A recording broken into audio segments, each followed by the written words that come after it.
So basically, mm,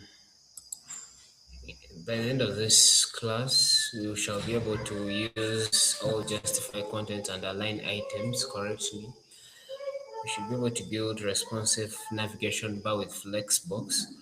We should be able to implement a wrapping children for responsive and someone needs to be taken home. Apply flex grow, flex shrink, and flex basis to control item sizing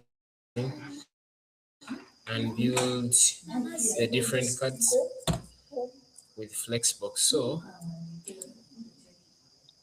uh, let us first remind ourselves of some of the things we did in our previous class. We ended prematurely because of time.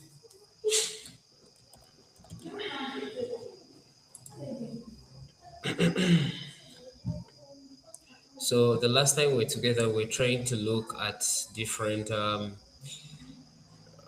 CSS specificity. That word is so word for my tongue this afternoon. And I was talking about at that time I was discussing mostly different things to do with how you can edit different things, starting from a bigger picture all the way down to the smallest detail on your HTML document. And as far as I remember, we started with the entire route. Then from the route, we went all the way down to the border, to the base, where we edited the key things in our body using the variables we declared under the route. And then we went to the header. We had gone all the way down to the match card. Do not forget that our ultimate goal is to design a page on which someone can watch a live commentary of a game. In our demonstration, we're demonstrating with Arsenal versus Manchester United, where someone is watching something almost in real time. If you're to look at the illustration of, if I'm to go to fortmob.com, because we are totally in need to copy these guys for this class, and then you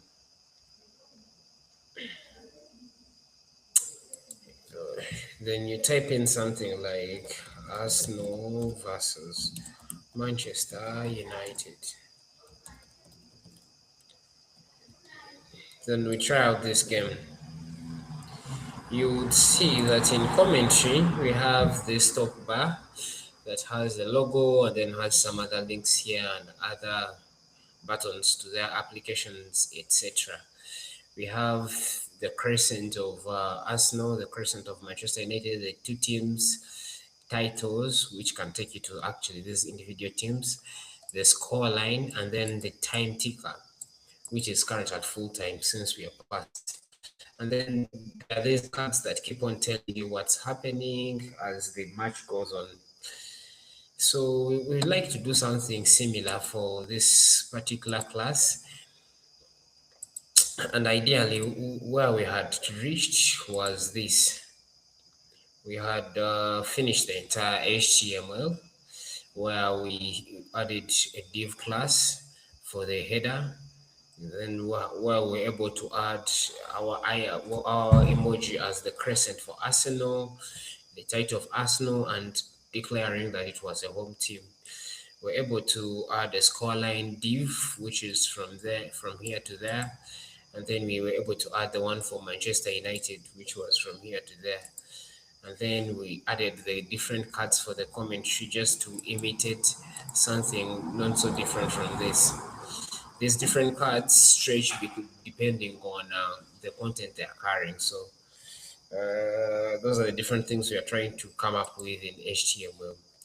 After creating all those, we just added a simple footer, and we had gone all the way to styling. We added links in the styles part where we say that any CSS added in style we give it a rel of style sheet. And then it could be a link, it could also be a file that is locally on your machine. But for this particular case, we're trying to add our font families. Then we started from the root to the base, which is the body, then to the header, then to the logos, then to the nav bar at the top. I was adding some blinking live bar button to be blinking using keyframes. And I said classes, when we are highlighting a class, we start with that point, and then we add the class name, and then we edit everything that goes under a class.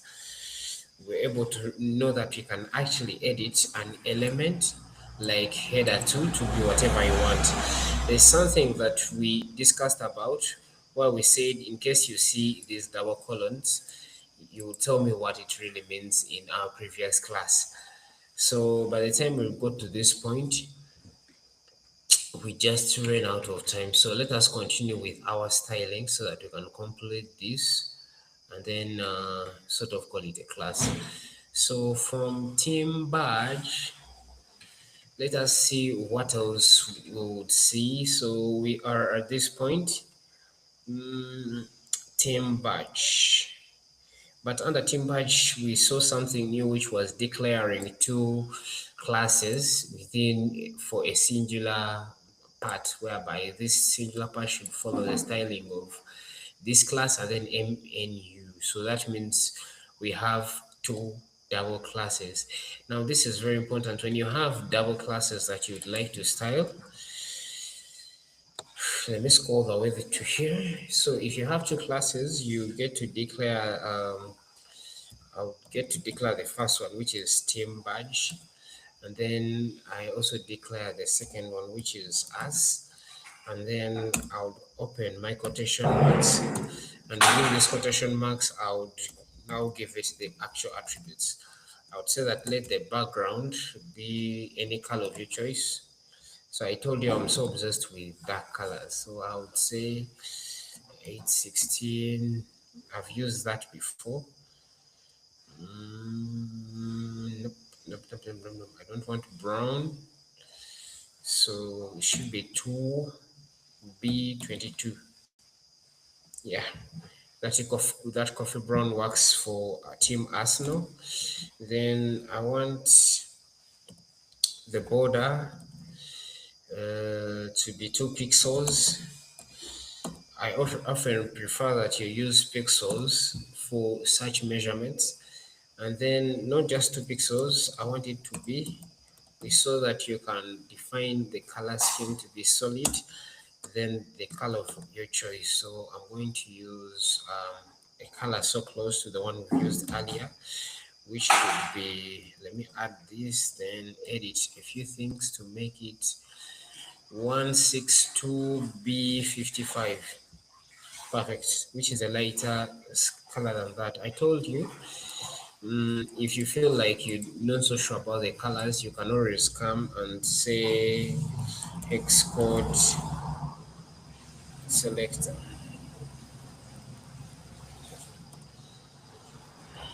So you can choose color pick. I think was a very good one. It would load, and then you just keep on moving around here and dragging the different color schemes, and then you copy this, add a hashtag mark, and you get to use it in your code. You never cram hex codes because there are quite so many. Then away from this, I'll try to duplicate this for the Manchester United option. Control Z. So instead of Arsenal, I'll change this to Manchester United, whose class is MNU, and I think I'll leave all other colors intact. Now, away from these two, we still have this full section untouched, so we shall work on the class called scoreboard. So as usual, we add a dot, then we say scoreboard is the name of that class. And under scoreboard, we would like let's first see what is on scoreboard. Under scoreboard, we have actually text. So we need to work on that text. So we shall say that let this text align. You can get to write these things somewhere so that the ones you feel like are so reusable. Oh, no, no, no, no, no, no, no, no. That's totally wrong. That's totally wrong. That's totally wrong. Sorry. It should be a colon. Mr. Robert, is there a way you can use here slowly?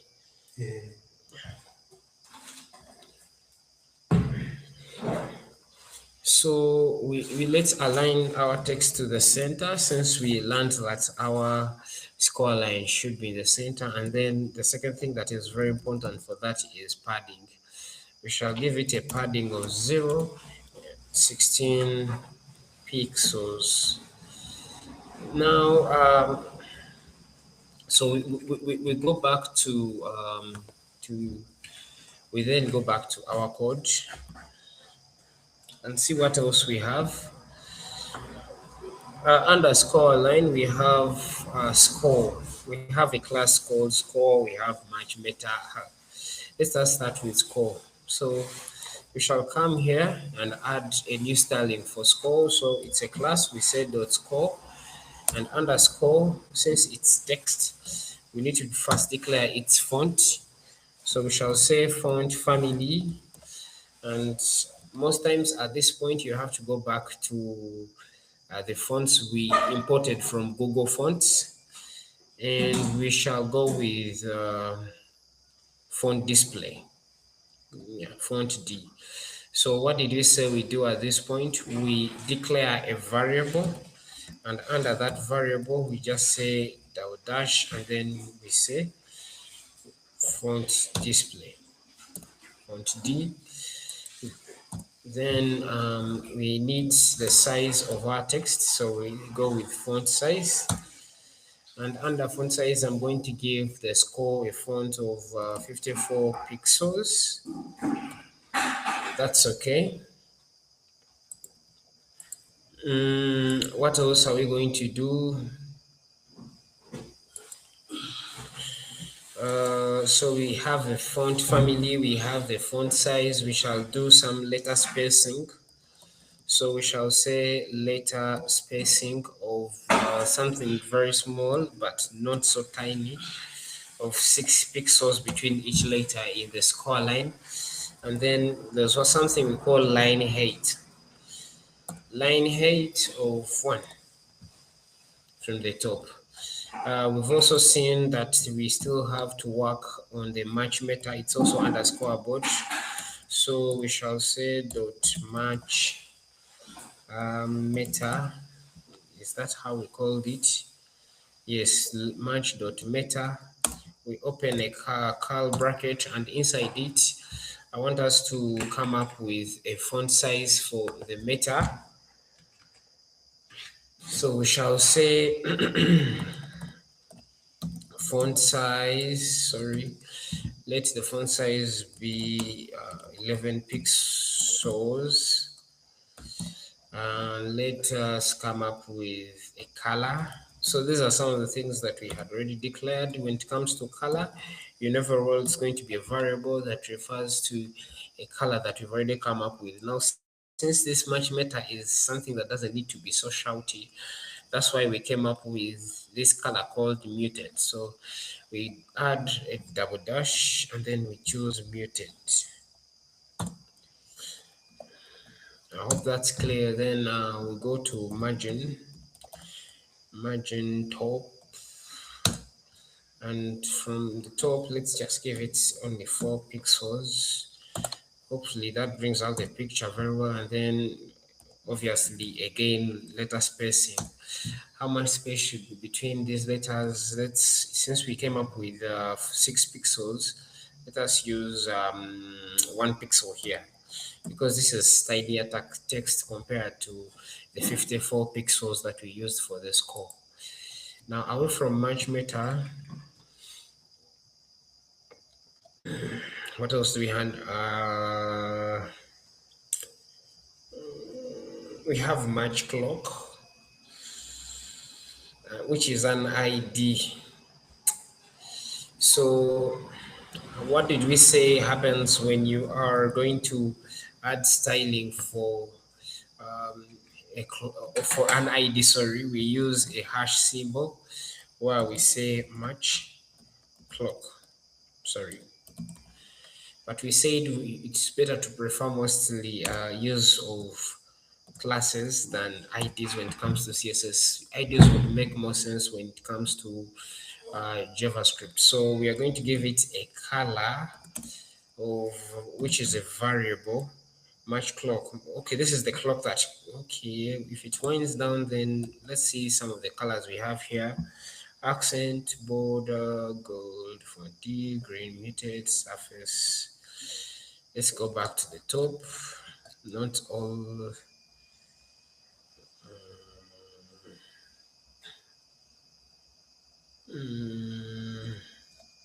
Let's see if we can use an actual color here by saying gold. Hopefully it works. So let us try to see if what we are working on is going on well. We copy the path. You right click on the name, then you copy the path. Come back into your browser. Go to a fresh new page, paste that link, and then this is how far we've come. So far, based on what we've styled, we have sports scope on this center, we have live that is blinking on this far end, we have a score that is 1-1, we have Premier League, and then the time ticker, and then the stadium, which is Emirates. Arsenal is home. Home is centered between Arsenal, and away is centered between Manchester United. The letter spacing is okay throughout. So all that is left is this, and then the full cluster, modern look for this. So that's a good image we have up there. So shall come from match clock, and then we start the actual layouts, because this is what is going to give the look that we are looking up to. So what did we use for layout? You come down from body, this was header, this was there, so used layout. This is the layout that controls each and every card of the commentary is under panel, and everything under panel is under layout. So that was very good naming. We come to our CSS, and then we say dot layout. We are going to now this is the entire single column layout where we want the display to be block. Display, I've given it block. For professional writing, let me add a space here. Then secondly, I'm going to give it a minimum height. Now CSS, in CSS can be logic as well. CSS can be logic as well if we use a formula called calc. So when you're calculating something, you can say that I want it to be 100 VH on that end minus 180 VH. So it will be ranging within 100 to 180. The difference there, it's what it calculates for our minimum height, and that's what makes CSS a logical language. So after layout, we had another div inside it that carries now these cards. It's called panel. So we shall come down here and then declare a class called panel, and then within panel we shall add the styling for panel. I want to start with the background, and the background should be mostly dark, which we've already declared to be BG as our main background. Then secondly, I want the padding. I want the padding to be about 20 pixels. Then I want the overflow. There's something we call overflow, which uses the X or Y axis. So you want it to overflow horizontally. That's in case things are more than what the div you've given it, or you want it to overflow horizontally, which is the y-axis. So we shall choose overflow on the y-axis, and then we place this on auto so that if text, the frame is based on how much content it holds, and we're going to see this on those cards that hold the actual commentary in a bit. So let's try to refresh and see how far we've come. Okay, no huge difference from the last time I checked, which is okay. Shall leave panel and then we start with the section titles. So what sections do we have? These are the actual titles, like 67th minute, 61st minute. No. This is the section title. This is the section title. Let us first get a better image of what we are trying to design before we make more mistakes. So we shall see. Let us first try to get a whiteboard here and we do a sketch.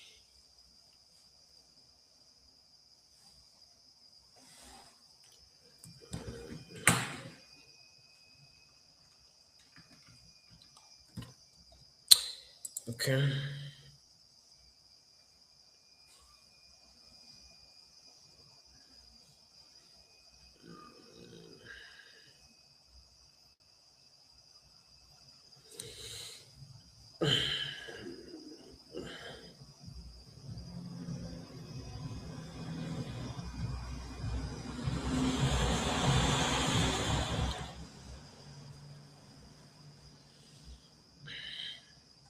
Perfect.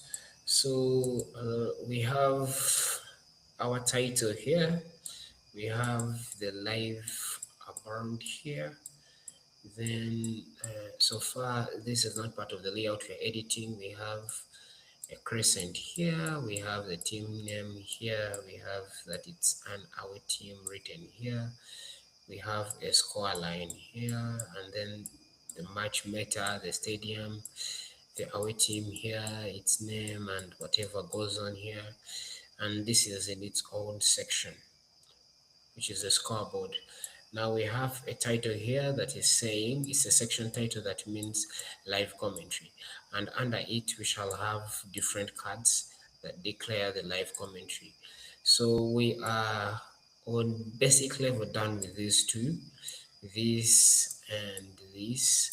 So we want to first work on this after creating a skeleton CSS for the entire section called layout. So back to our code. So we need to edit the section title. So the section title, I gave it a unique h3, which isn't used anywhere, so we can use the element h3. How do we do that? We said when you have an element like that, we just come straightforward without adding any dot, and we say h3.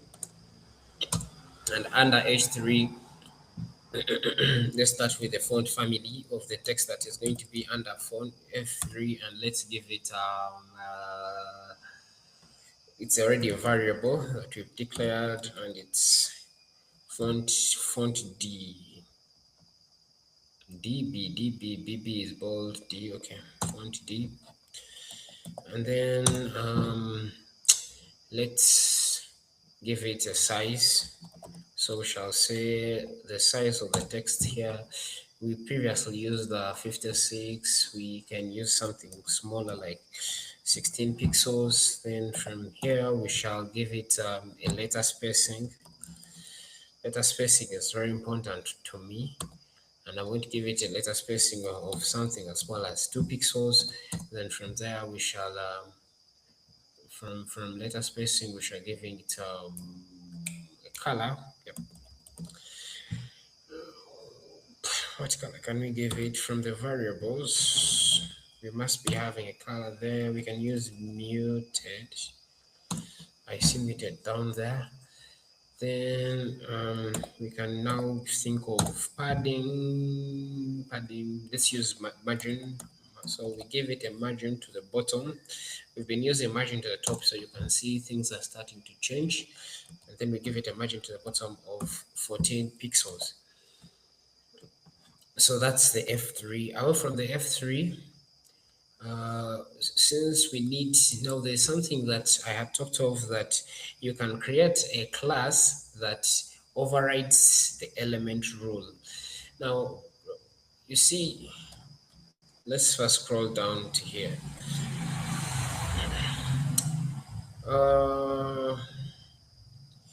You see, this H3 has a class.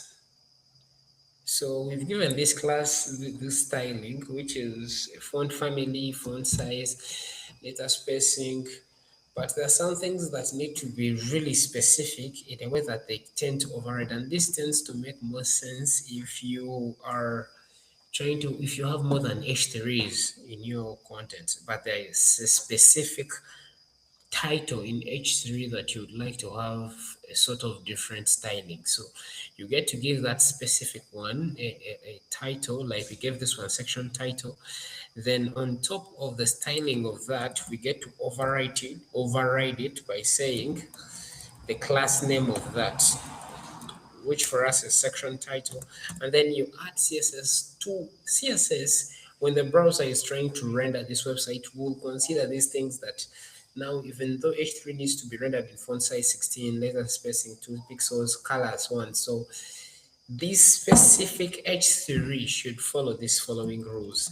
Let the color be a variable of null text. You can see that previously we gave it a color of muted, but that would work for all other H3s. But for this particular one, we shall come up with its own unique styling. Now, if you add another H3, it won't take on the styling for section title. It will just take on the ones for H3. But when it comes to anything that has section title, it will consider this override more than the original styling. So even if you made a mistake in the original H3 and this overrides it, you might not find it in the override. So let us give it a border, which is part of the things that we are supposed to study this week, which is 3 pixels. And then solid, we said solid comes on with color, so we shall give it a variable of accent. I've not used accent that much. And then let's give it now a padding. That's why you saw me say padding, and I didn't say anything. It can go in the override. So let's give it a padding of 10 pixels and then a margin to the bottom of 16 pixels. 16 pixels. Now this, to CSS, this is far much more important to this. And anything missing out here is when this comes in and then it takes control. Let's try to refresh and see if we have anything. And you can see now this is up to life. So back to our code. We now need to start the live commentary feed, because to this point under the section title we've covered the section title, panel, layouts are all done. So we need to look at special editing for the ID called feed. Feed is an ID, which means we start with hash, but let us first make a proper plan from, yes, but first talk to her. First talk to her, and this needs to be emptied. You talk to her to open for you there. I want to come to you and show me. No, let her help you because I'm in class. Okay, sir. So let us look at this. So what was I doing? I lost some track of what we're doing. Oh, okay. So I was saying we are now switching to the feed, and in under feed we have the ID feed, we have class that repeats itself. So each of these follows these three things. We have feed, we have a class entry, we have entry time, which will represent this time, and then we have entry text, which will represent the text of each commentary entry. So as for us, we shall go all the way down to start with feed. Just a minute. Yeah. So let us start with our feed. We shall say hash since it's and then say feed. Let me first go back and I see what's really in feed. Under feed, we have commentary feed. Okay. So this is the huge container that carries all the entry divs. So we shall come here and say let the display be flexible enough to accommodate each and every item in that. We shall look at Flexbox later. Then let's say the flexibility direction, because when you don't determine which direction it should be, it could be flexible horizontally or vertically. So when you reach here, you need to select column. It means the number of columns in this box should determine how long it should stretch and not the rows of the content it carries. And that's very important. Another thing that we need to look at is what we call gap. Gap is, as it sounds, gap, so we shall not calculate this time around. We shall not inherit. Inherit means if you've used one before and then it needs to be carried on to this one. But we shall just determine it manually with 10 pixels. But I hope you now get the entire idea of everything. So we need a maximum height. I talked of a maximum height earlier. So this time around, I said we're not going to calculate. We can just use rough estimates. VH. Previously, we had used calc for maximum height.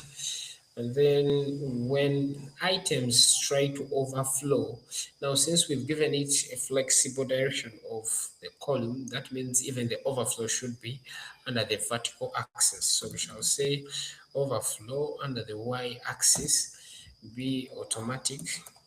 Text would continue as much as what you've entered in, entries that have been entered into the feed, and then we shall give it a padding to the right of 4 pixels.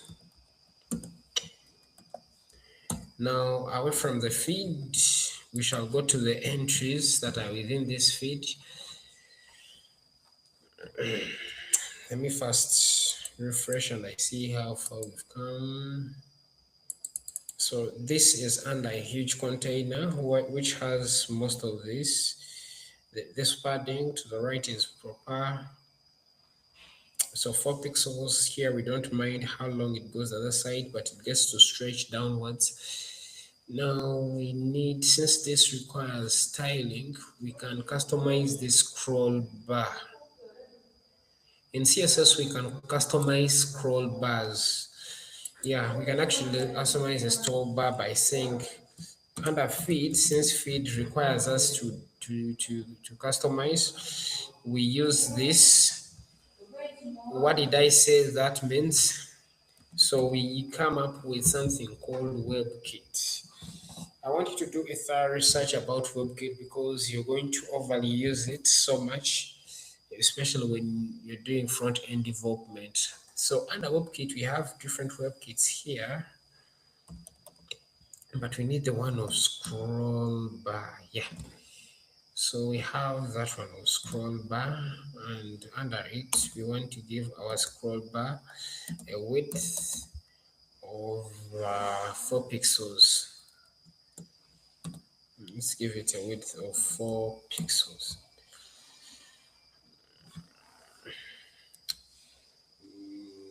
Okay. Then still under feed,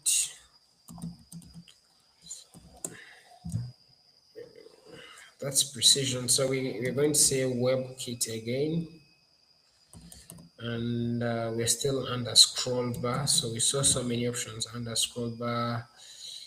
Scroll bottom, scroll corner, scroll thumb, scroll. Yeah, we need scroll thumb and scroll track. So let the track, we can determine the color of that bar you saw on the side by saying, let's give it a background.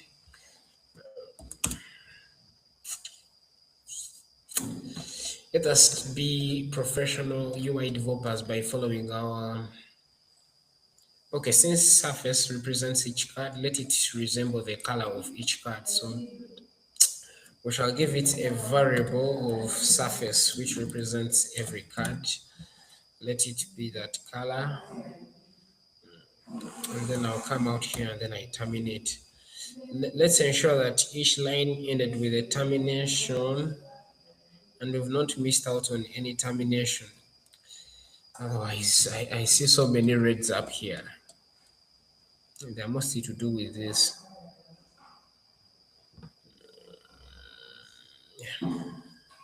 To me, it's all good.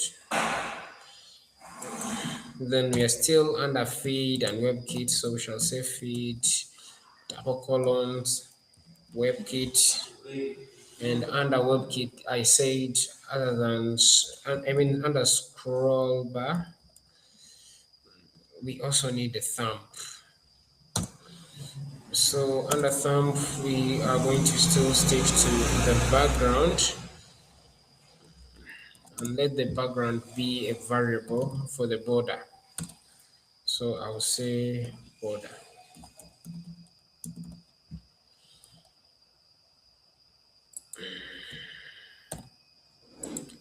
Let us try to see some of the changes we've made to the scroll bar.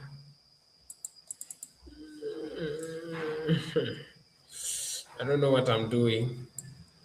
I don't know what I'm doing, but this scroll bar was supposed to take on the color, but we're still having a page that looks like a 1990 website.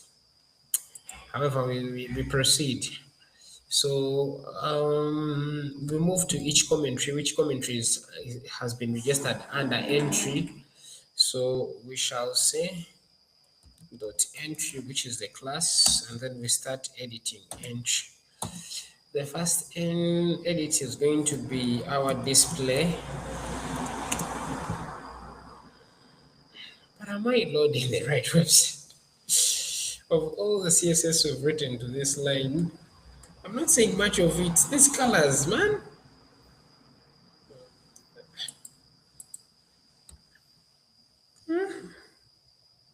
Yes, I'm able to see the letter spacing, I'm able to see the font sizes, I'm able to see the fonts, but I'm not able to see any of those colors. Anyway, we proceed. So we said display, this is grid, but in a vertical way. Yes, please. I think when I'm done with the class. Yeah. So after declaring a grid, it's important. Yeah, it's 8. It's 8 sharp. So we need to declare which kind of grid. It could be columns or rows under the template, but you're not interested in columns. We have a single column. We need more rows. So we choose columns. And then we determine each is 42 pixels. Yes. I don't need going out. Not yet. I've not yet seen him. You ask him. So I'll say 1FR. Then we spoke of gap earlier. We shall give it a gap of 10 pixels.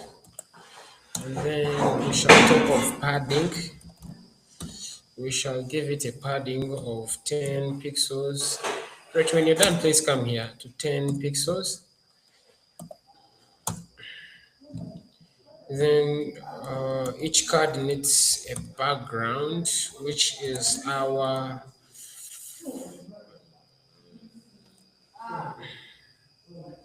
Yes, you check if it's clean. I've not been paying attention. We said each is going to take on the color of a card. The color of a card. Then I'll see you after class. Then each card should have a radius. So we shall say border radius. I think you're now noting down some of these variables. Now we are coming up with the radius of the border, which determines how curved these rectangles are supposed to be. And we're going to give this 6 pixels. You need to customize until you get the exact radius that works for you. Then we determine the border to the left. Yeah, I've seen it. Border to the left to be 3 pixels solid but transparent. Transparent, that's the correct spelling. And then we can add, there's also another one called animation. We can add animations in CSS where we can say let it slide in, like when new entries are coming in, they get to slide in. So there is one called slide in. I don't know whether it's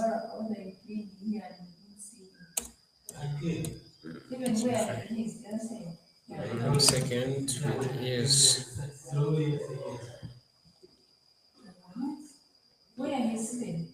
Yeah, he has cleaned where I'm seated. Yeah. So we are seeing everything has been spaced properly. Kick off, lively, rise. Okay. Everything has been spaced properly. Let me try to shrink this and I see if it really works.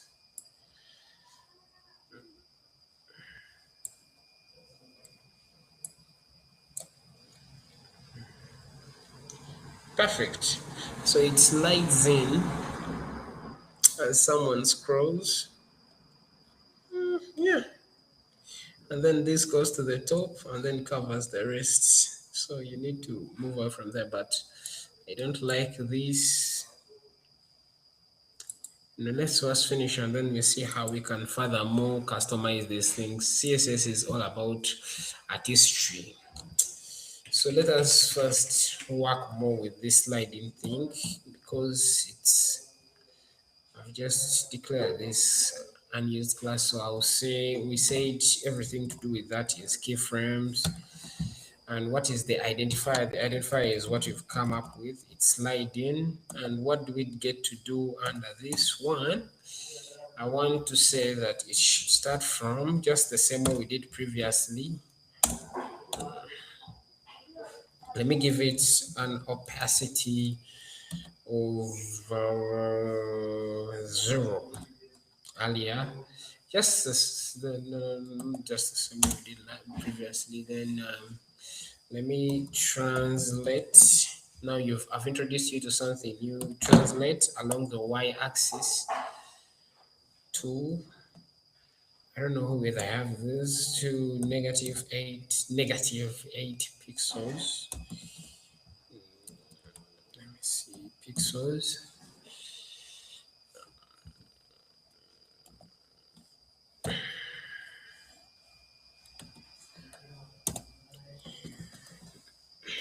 From that to this. Opacity to be 1. That is at fullness. I told you opacity is determined in fractions, so it's a minimum of 0 and a maximum of 1. It's a fraction 0.1, 0.2 as it becomes more transparent to opacity. And then I want it to transform still y at 0. So from -8 to 0. Do I get to add pixels? No. So I'll terminate this. Let me try to check if this has worked. Transform 0y. Um, let's test. We can't test.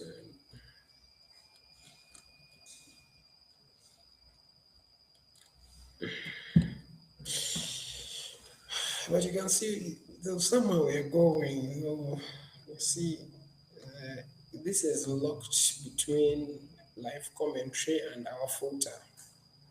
As I scroll, it's locked in there. It doesn't move the entire scroll bar. It just allows someone to just navigate within the live commentary section without, you know, jumping into the upper space. So I think that is pretty much very important.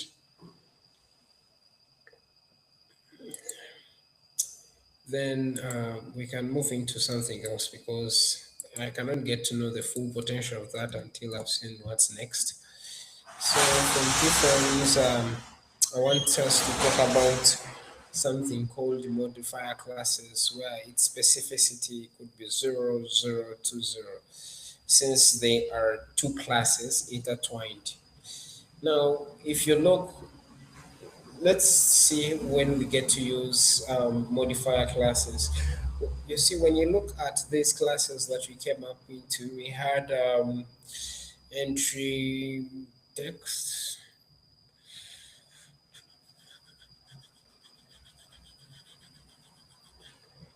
I made a mistake. I made a mistake. I made a mistake. What we did here is not variable for modifier. Yeah, it's not valid. Let me see what we can do.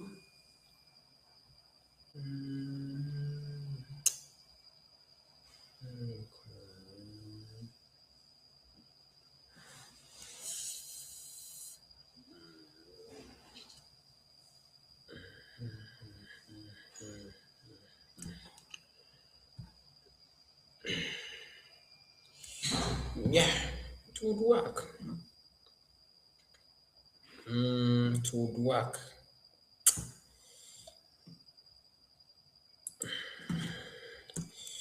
Let me see if we to introduce span here, and this span goes from here. Okay. I've lost access to remote desktop, but that's okay. If we can have a span running from there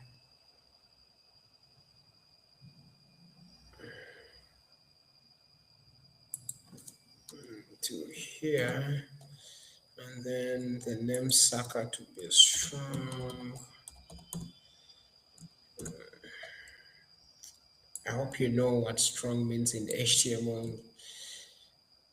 X V. Let me see how that comes out. Yeah. Strong sort of makes it bold. I'm going to do the same for Bueno when Bueno scores. So when we can span everything here, I think I'll need to shrink this. Yeah, that's okay. So I'm going to cut this, and then we span all the way to around here to just make that special, and the name Bueno should be strong.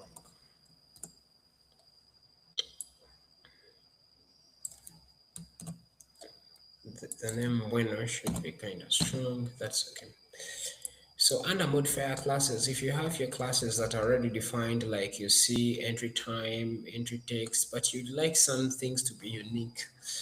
And for our particular case study, we have a goal that needs to be unique, and then we have a substitution. Those are unique events. So modifier CSS says that you come under CSS, and say we have, remember, entry. So we shall say dot entry, which we know is a class that is existing, which is this, and then we say dot anything of our choice. So we can say dot goal every time we have a goal. Then we get to declare such things. Let the border color be blah blah blah blah. But you can see we didn't have goal earlier. We just had entry, but we are trying to specify these particular ones. So we have a variable, and I would use gold, and that's it. We can do this repetitively for some others, like dot entry, dot card. This is called modifier classes specificity. So let me give it also a border color of any random color we can come up with that can match our theme so far, which can be F97316 orange for a card. When someone is shown a card, and then you can say dot entry. Another thing that we said is unique in ours is goals, cards, and then substitution. So you can say sub, and then we give it. No, this was supposed to be a border color. Yeah, that makes sense. Then we can also give this one a border color as well of let me come up with 3B82F6 blue. Yeah, should have been green, but let's go with that. Now we had which classes under entries? We had entry time, so we get to specify that class entry time, and under entry time we are going to edit its text. So of course we start with font. So we should say let the font family be a variable that is font D. No. This is not font. This is font family. So font family that. Secondly, font size. So font size of 18 pixels. Then fourthly could be the color of the text. And this is not so different from where we had the match meta. So you can use exactly what we used in match meta. Match meta, we used muted, so we can use muted as well. We can say variable muted. Perfect. And then what else can we do? We can do a padding again to the top, not to the bottom. Of 2 pixels is just enough. So we are able to say something like this. We can say from entry time, we can say that entry dot goal, and then entry time,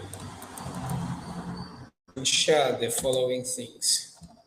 We've added 2 identifications under one singular styling, which is also a trick. And then we say color can be variable like gold. You can see the style as well. We've had a couple of styles. We've had where we highlight a class. We've had, I'm sorry, I need to take this. Hello? Yes, please. I'm okay. How are you? Yes, please. What's up with you?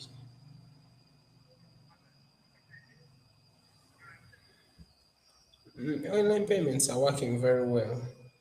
Just a guideline.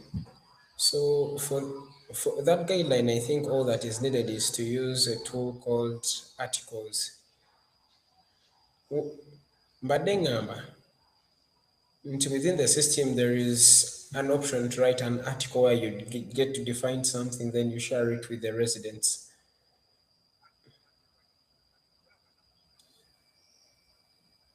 But it's not direct WhatsApp because my name in class, but let me share it with you. God is so.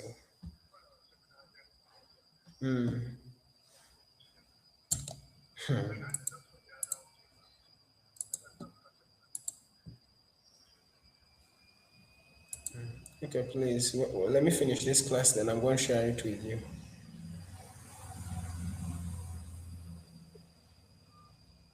Thank you.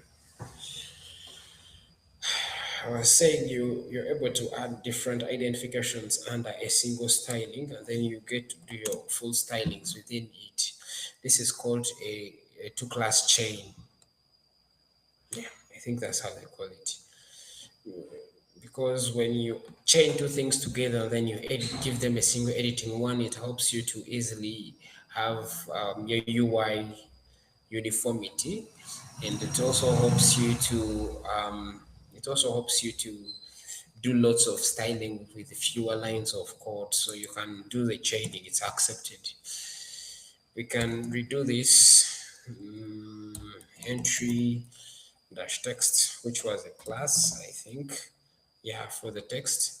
I think this needs its own, so let's give it a font size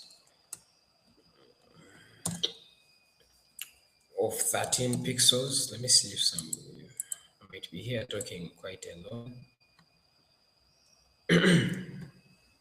Are you still there with me?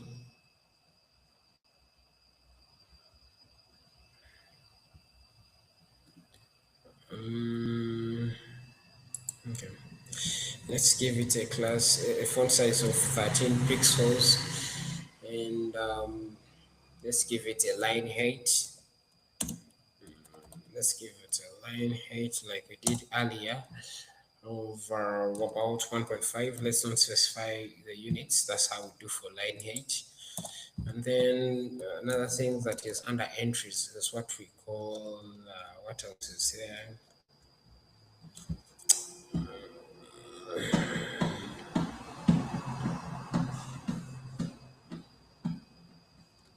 We can also have entry icon.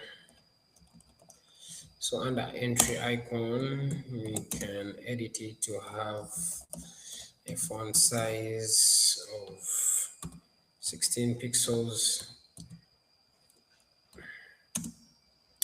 and a margin to the right of 4 pixels to the right. Cool. Cool. Let's have an update of whatever we're doing, because this is far from what I really want. This is far from what I really want. This is far from what I really want. If I'm to look at what we want to achieve and what we've gotten to, we are more than terrible. Jesus Christ.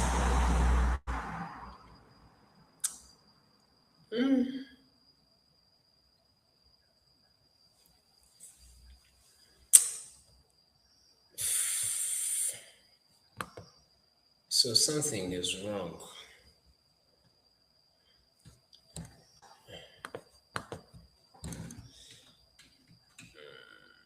Something is wrong. Why are most of my colors not showing up? Let's go back to the code, to the CSS. and just make sure that everything is okay. Let's see if styling opens and then styling closes. That's fine. Let's verify if this link is correct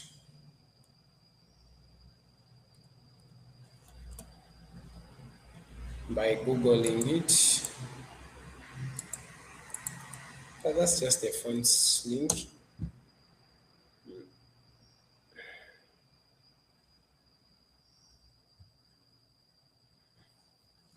Did I say equals to swap display equals to, yeah, I did.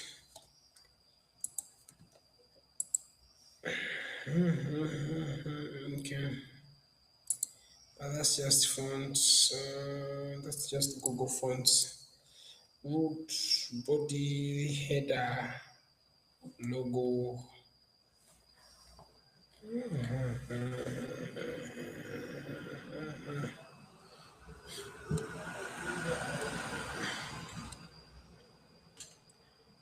Man, I'm starting to lose confidence in what we are doing.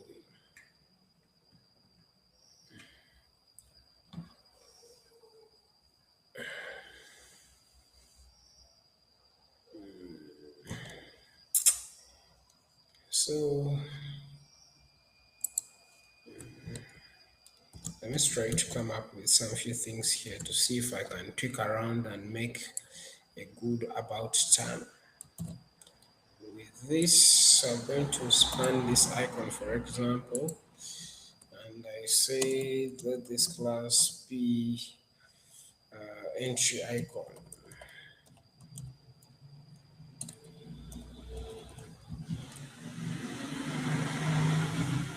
Entry icon.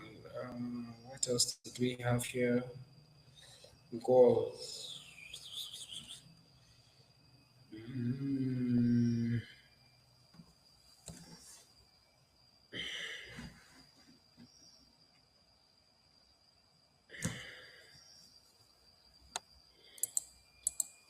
We need to find where our issue is before we run out of time. So the entry icon has been a little modified. So this, we can also rename this to entry card. I think we used the entry card at one point.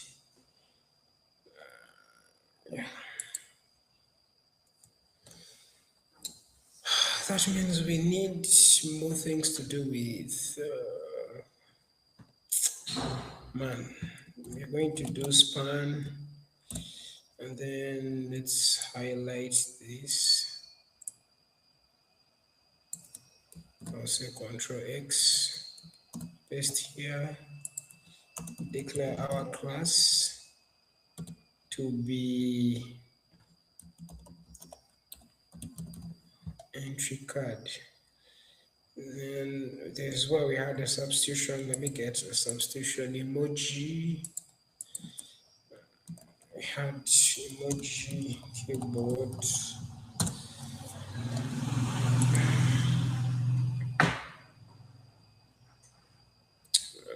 That can be under symbols.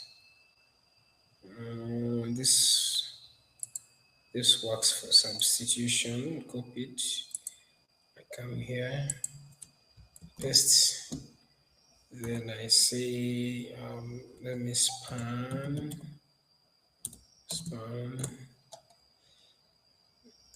and everything here. Control X. I just need this, and let this class be entry sub for a substitute. Now this should be the same as this. Control copy. It should be the same for this.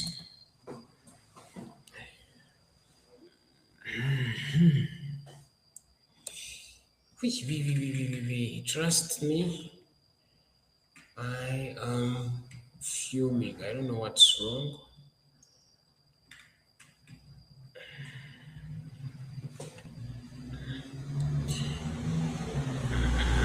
I don't know. I don't know.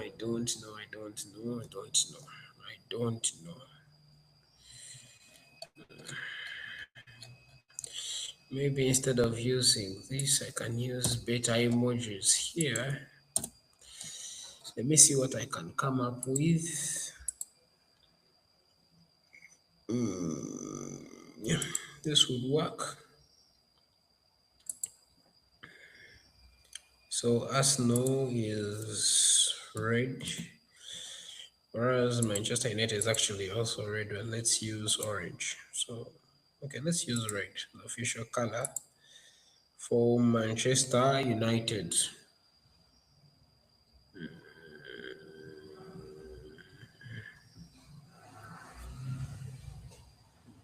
Yeah.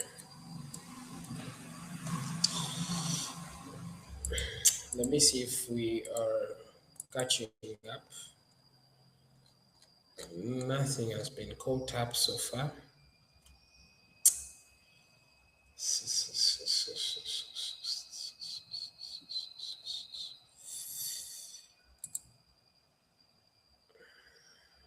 Okay. So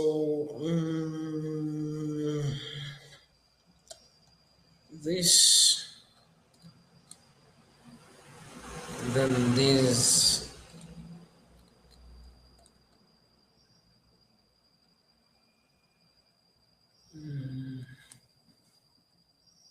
I mean, every time you open one and close one, you just start another. There's no comma. I'm trying to troubleshoot something. Let me start with the bare minimum. We have a warning around here. Transform y. And transform y. Is the bracket meant to be? So I'll try to copy this. Let us ask someone far better than us.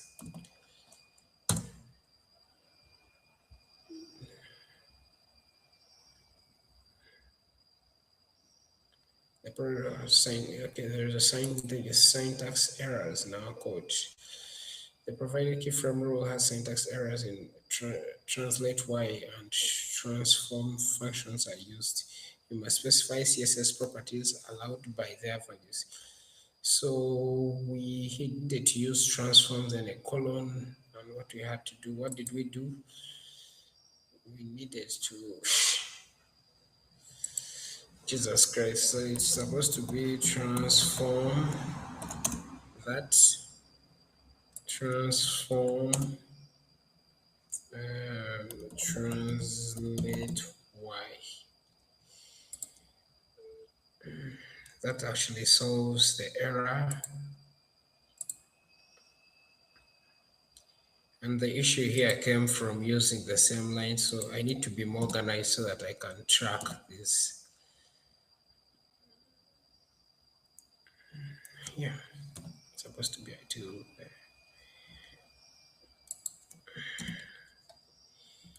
Yeah, that helps me to clearly see. I'm going to do the same for this. Actually, I need to do that. It's more professional than from that. I need to click enter, then that, and then this. So these errors are the reasons as to why we have errors. Then I have a batch of errors here. First of all, I'll start with here. Let us find out what's wrong with that line. So we ask someone better than us.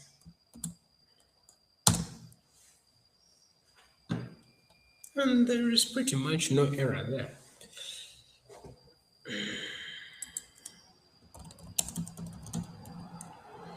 Any errors? The preferred code function and contains no severe syntax error that will block loading, but it's missing an optimization step for maximum performance. Recommended improvement, we need to add pre-connect, and then we need to link to a gay static for cross-origin. Yeah, just in case the fonts are not received, so yeah, that's okay. just for cross origin, but still that doesn't explain why we have an error at that point.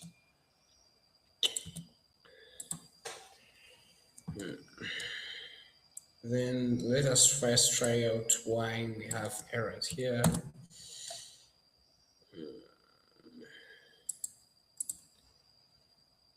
So we shall just have to change this in our query.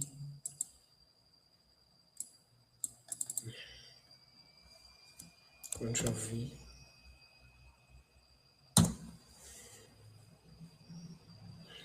The CSS syntax is generally varied but contains two potential functional errors regarding how font families are defined and used. So all this was potential error 1, quotes around font names. Potential error 2, missing fallback for DM Sans. So when they corrected it, managed properly with the font family stack. I didn't see any issues there, but we can replace this and then drag it to the proper position. But honestly, none of this is going to fix what we are really opting to. Just having this after all that CSS. So where are all our colors? In the root,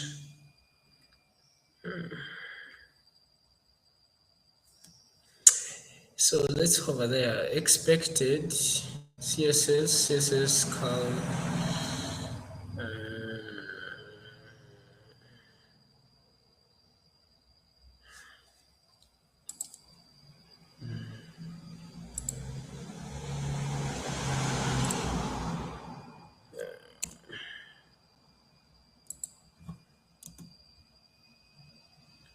Does this even solve anything? Jesus Christ.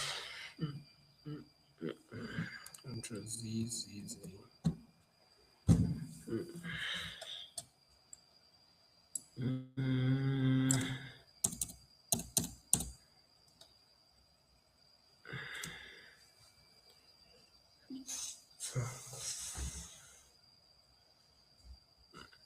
Let us view the problem.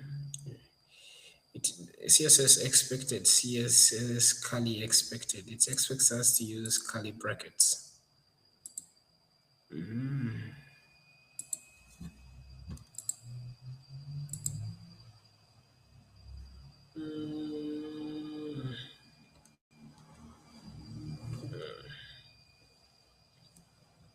Okay, let's press Alt 8.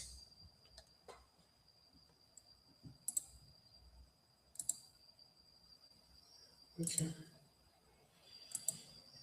Unfortunately, this AI is when you click on fix, it goes into things you don't want to think of.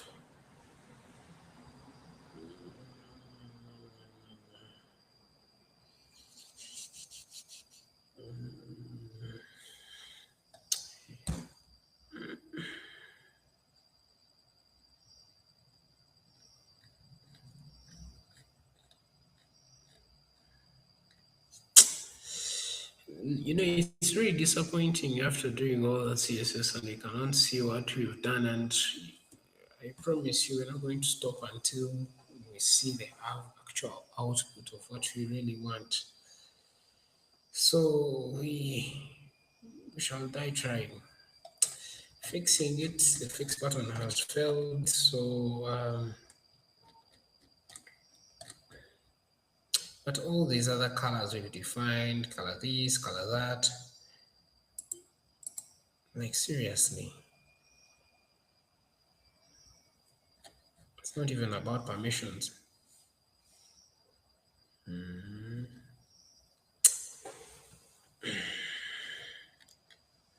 Colors.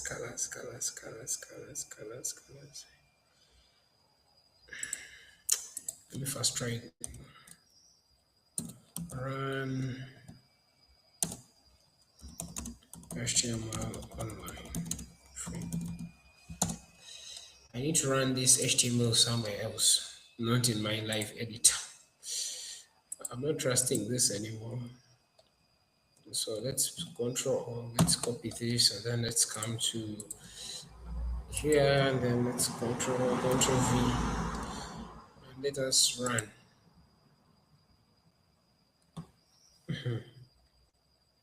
The issue is not our editor. The issue is not our editor.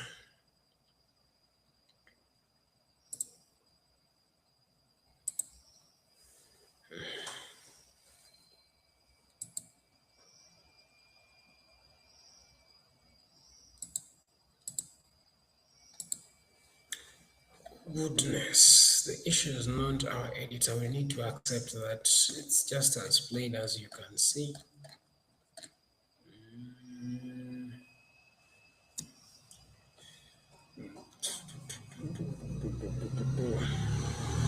Okay, let's complete. Hopefully, things get better as we go, because I'm starting to get worried. Let me see if Nasim has joined us. Not really. So we were still in CSS. Though I'm really discouraged, I will not lie to you. Nothing to do. Let's move on to the next thing we are going to style, and that's our footer.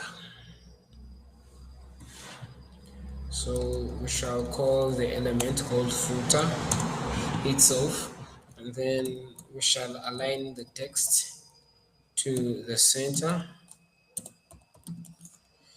and we shall add a padding of 2 pixels. We shall add a font size of 11 pixels. Yes. We shall add a color, which is a variable muted. Now I'm starting not to trust this muted as well. This muted thing is. Then we shall add a border by the same to the top, since it's a footer, to be 1 pixel solid. And then the color is, we came up with, yeah, it's here. We came up with the color for the border. So we are, excuse me, we are done from top to bottom. So we need to now add responsive columns for the commentary. No. We need to optimize this to work for smaller screens. Yes, thank you. So for that, we use what we call media. We use media, and under media, we get to define the maximum width to be, what should the maximum width be? Let the maximum width be around, it's already 600, 720, 680 pixels. And under this, we are going to do, when the screen is under this, then the layout tends to change a little, where we shall use grid. We thought of grid template, grid template columns of one. This one shall use FR, small margins, not VH. Then the next thing we are going to look at is, we had talked about the match hero, and the match hero will take on a grid template column, of 1 FR, also auto, also 1 FR to those different sites. And then the next thing we shall look at is the score. Remember, we had a disorganized score. When I try to press down the screen like this, I hate this. So underscore, I want the font size to shrink a little. So let that be a font size of 38 pixels, all on from 50 something that we had used earlier.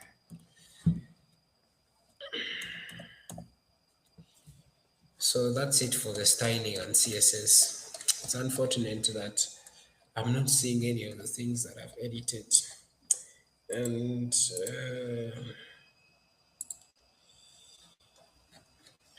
for that, I'll not lie to you. We shall have to go to the higher powers. So let us first try to ask copilot.microsoft.com.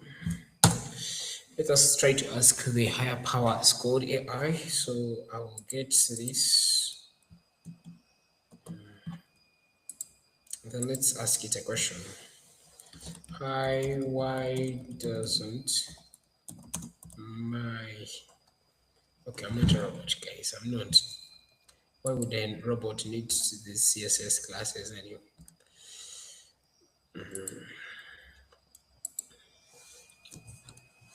Why doesn't my CSS reflect except the fonts, line spacing, etc., but not on my colors? Wait, enter.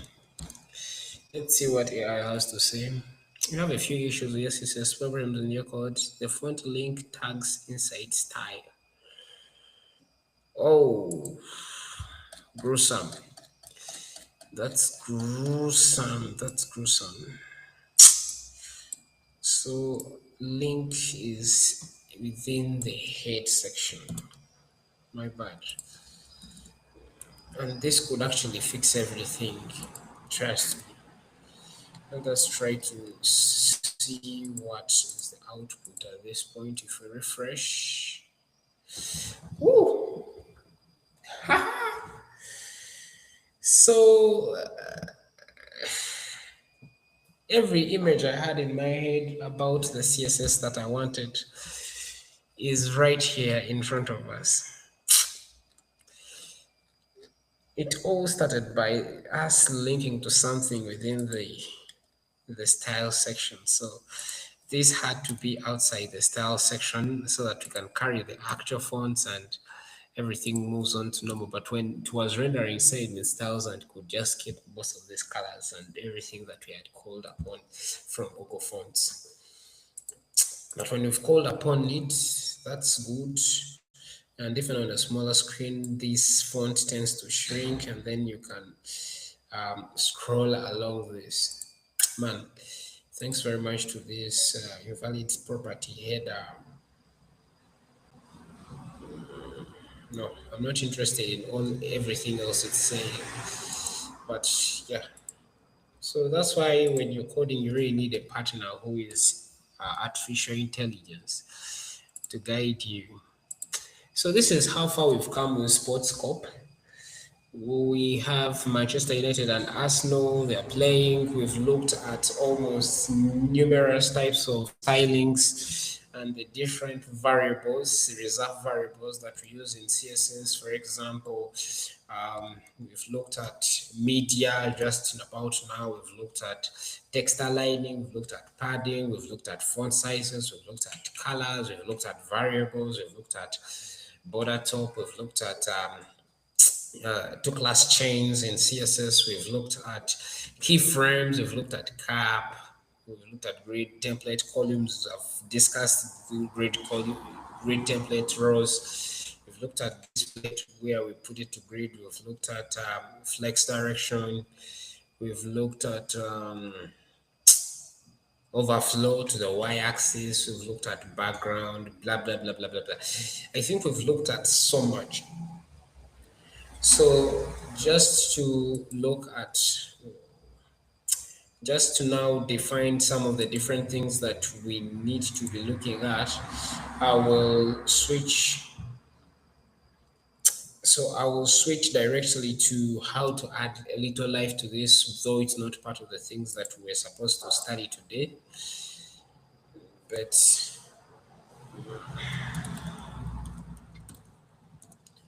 let me see.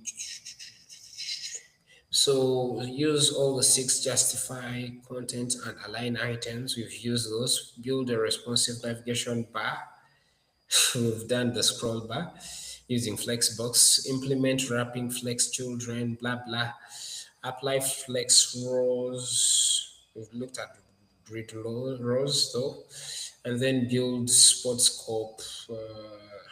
This RDP. So build this catch mat grid with Flexboard. All right.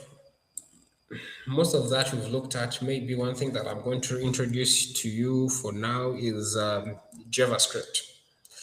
You see, previously that we had talked about JavaScript in our previous class when we're looking at Vue. But in this one, you can choose to write a section called script right here, or you can choose to add all your JS at the bottom of everything you've done, and that's what I'm going to do. So you go to your code, but before the body section right here, and then you add a tag called script. You can also add it under the header section. Yes, script. Now we need to add some kind of front end logic, and the first thing that I'm saying in our website here, web page here is this time. This clock needs to keep on moving. So we shall come to our code, and then we go to the scoreboard, and then we go to where we had that time, which is 67. And I'll look at the ID we used, which is we used an ID called match clock. So we shall simulate some kind of time moving, which for just front end purposes. And then we shall say, so you know, JavaScript is like any other programming language. It's most logic. So we can say let a variable called minute be equal to 67, which is the minute actually we are in this game. So let us set what we call an interval, which is that. And under set interval, we shall open this bracket. And under this bracket, we are going to do a lot of things here. So we shall open an empty where we're supposed to add our handler, time handler, when is the timeout, what are the arguments, as you can see. So our parameter is empty. That gives us, what does it give us? So we shall add curly brackets to say that if minute, so we are setting an interval with an empty parameter, and then we are saying, we are attributing this to a condition that says that if minute that we've defined up to be 67 is less than the maximum minutes in the game, which is 90, what should it do? Let the minutes keep on increasing. So let that keep on increasing by, I think, 1.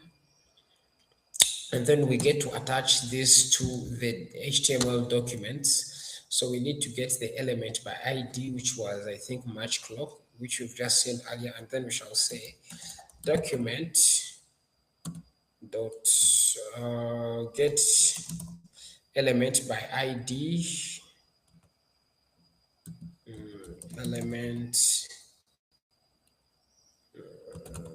by ID. Can we get it by ID? Yes. So get element by ID, we get to add that ID here, which was March clock.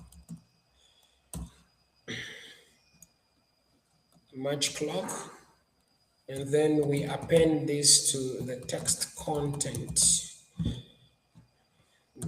So what's the property? The property being minute, which is a variable we've defined. We get to add plus something we want to append to it, which is, what is that? Just a top bar dash, that, and then we terminate. So programming is a language, and everything you write must keep on resonating the way you feel it. We have set the minutes to be 67, and then we said we want to set an interval. Within that interval, we are saying that if the minute clock is less than 90, then let it keep on increasing. We added it an incremental condition. Then we say that let's get a document by its ID, and then we know that the ID is March clock, and then we added to it a bar. Now, if this condition is not met,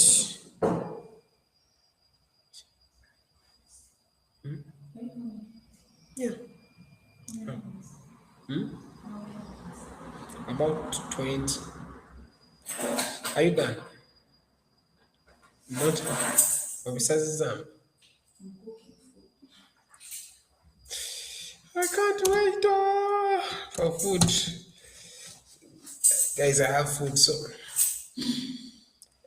every time you have an if element, you have a possibility of nesting a condition. You have an option of adding an extra condition, which is else if, or you have a condition of the other alternative if that is not met. So if that's not met, then we are going to get this document, and then we get element again by ID. Yes? No, it was Cosmos. He was going through, then he locked. So we shall get this class, which is March ID, March clock, no, sorry, which is the ID. And we are going to append now when we're going to, you see, this clock keeps on ticking from 67, until it hits 90. And as soon as it hits 90, what should happen should just be getting a content which is exactly equal to FT, which means full time, or just a full time, as Photomob does. So I terminate that.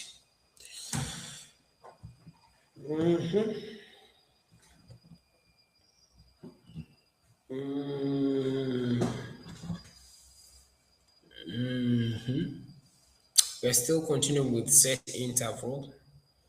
So after the time hits 90 and that happens, that's all for that. So what else do you want to do? We shall set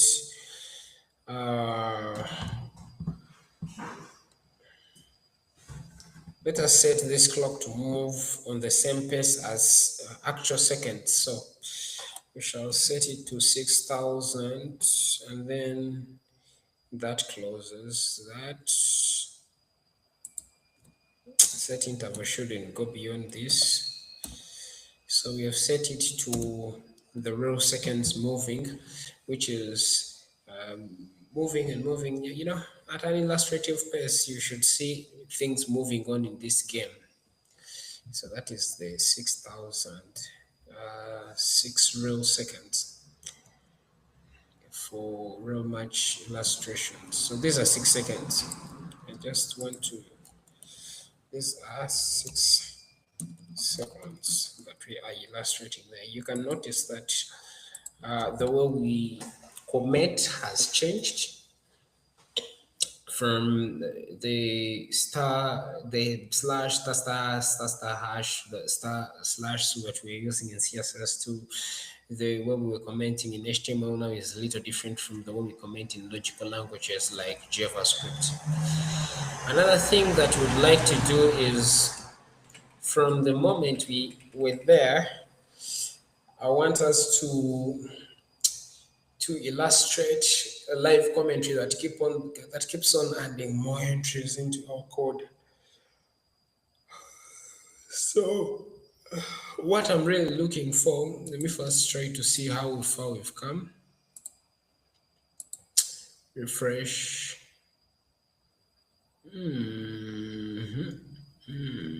It's not ticking. Does it get to turn to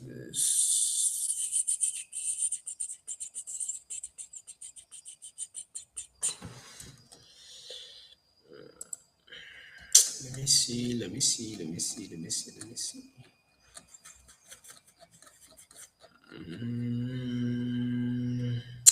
This should be part of this, and at every entry this should be part of this, this should be part of this, this should be part of this, this should be part of this, and this same.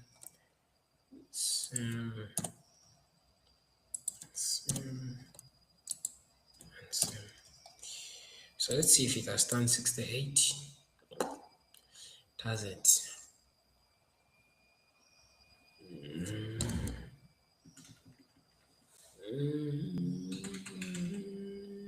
67, then if minute is less than 90, let's go back to our JavaScript, set interval, minute is 67.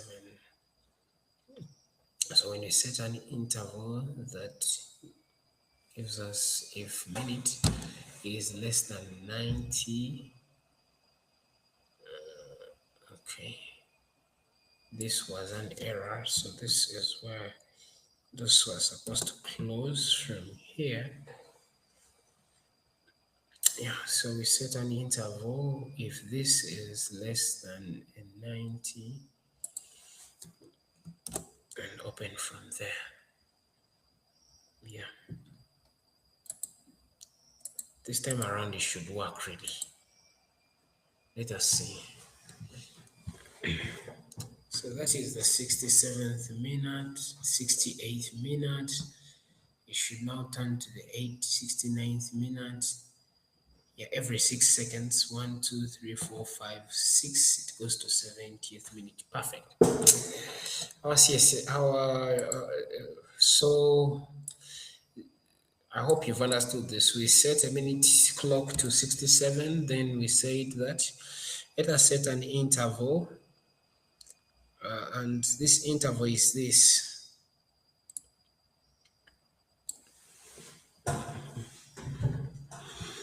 So we set an interval and we said if, then this is the condition. If minute is less than this, I had not put it under its own brackets, and the rest became okay. Let us go on to the next thing we are going to come up with. I've talked about live commentary of our game, so we can come up with a constant. So we shall say, let's declare a constant and let's call it live updates. So live updates equals to an array. Every time we have an array in JavaScript or in most programming languages, we represent it by that box bracket. And this array is going to be, there's what we call an associative array and then a direct array. Should we use an associative array or a direct array? An associative array is one that looks like this. You have something, and that something gives us something. But in a direct array, you have something that is meant to be something. So that is a direct array, which is a normal array. Let me use normal. So I would say when time time is 68, the 68th minute. The entry text should be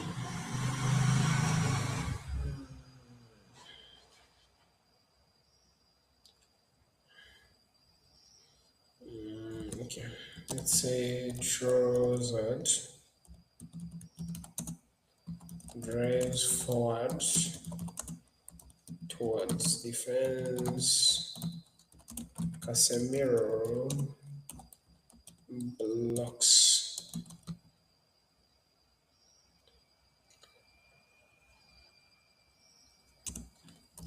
the dangerous ball.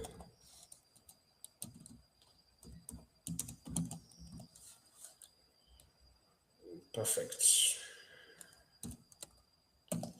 Then right after this, we shall say that the class of this is just that empty one. And then we are going to duplicate, every after an array in a list array, item in an array, we add a comma unless it's the very last item in the array. So let us try something different in the 70th minute. In the 70th minute, let's talk of a substitution.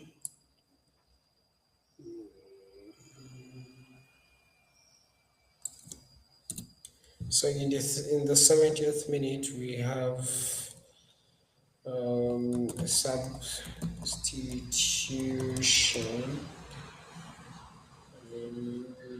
for Arsenal. So we can put this under a strong tag. We can put this under a strong tag and then say substitution, any text. We can say Trossard out. Who comes in? We can say Gabriel Martinelli.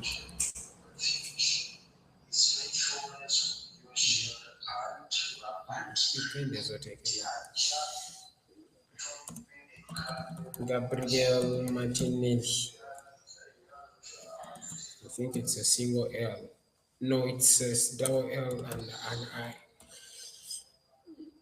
Now you understand here we need that icon we used for substitution earlier, which is I think this.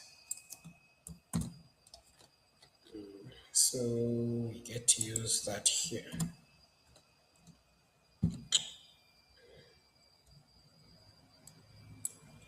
As time goes on, we move on to the 81st minute.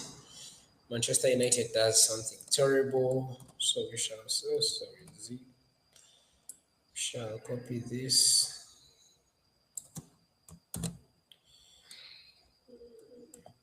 Copy, and then we can paste this here in the deep into the 89th minute. So 87th minute. What happens?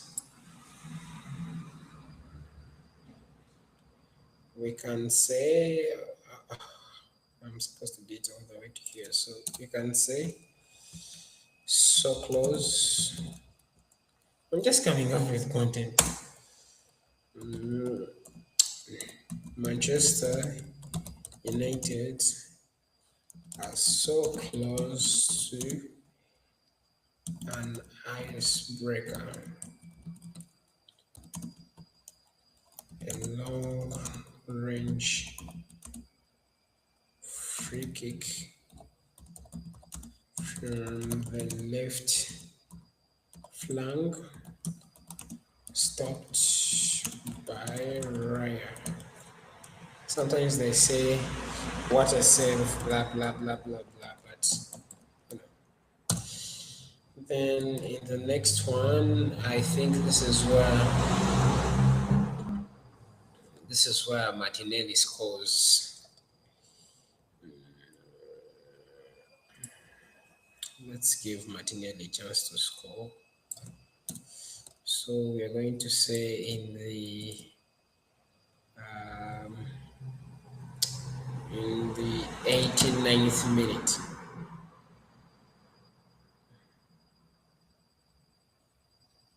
Oh my God, what am I doing? Control Z, Z, Z. In the 89th minute, Arsenal scores. I can't allow this game to end 1-1. They can't win us on the pitch and they also win us so in my code. No. So we say goal. Martinelli with a counter attack wins it for Arsenal. So this is the 81st minute. We understand everything. So let us see if this illustrates properly. So Saka scores.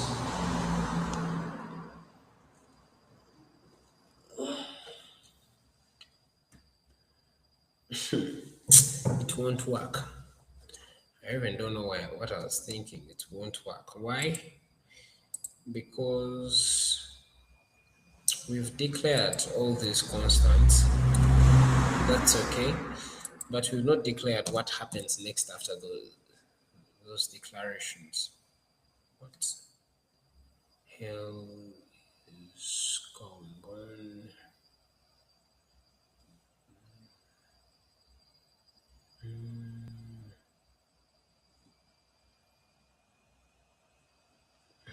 Let us first thoroughly go through what we've seen. No, everything under that is okay. When you close, you get to add a bracket. That's okay.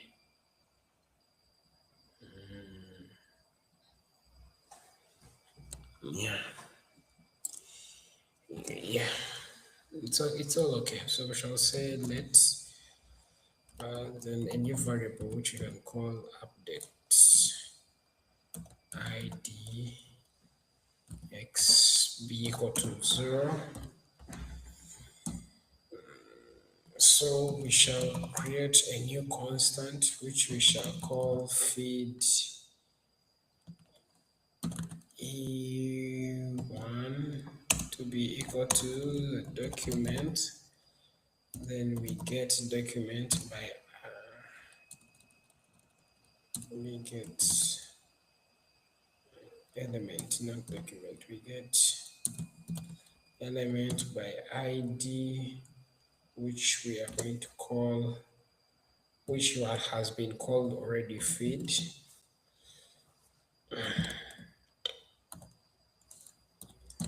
And then we have a constant which is called a1, that is document. And then we also get element by id that we are going to call score display. Okay. Then after defining these two, we shall inject this commentary into our code. That happens after about 12 seconds. So we shall create a new constant and we're going to call it the commentary interval. And under this commentary interval, we shall use again set interval like we did earlier. Then under this, we shall say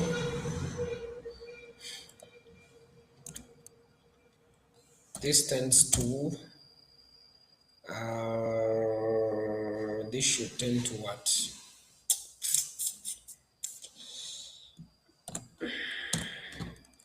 How did we do it earlier? Okay, but this time we shall say our condition is if we earlier called something update, if update idx is greater or equal to whatever is here, document dot create element, and that element is a div.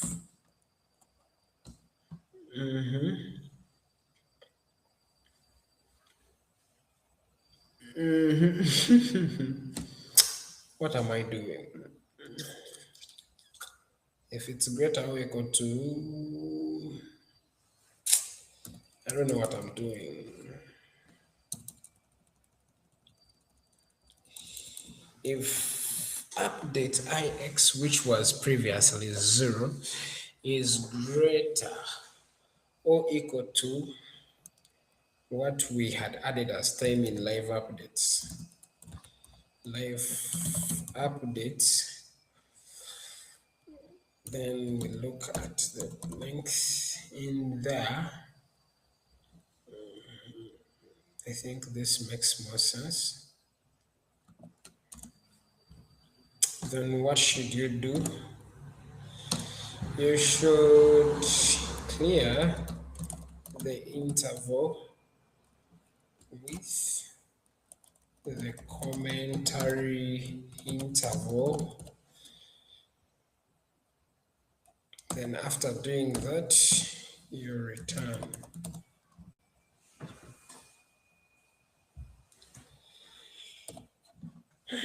If update idx is greater or equal to live updates dot length,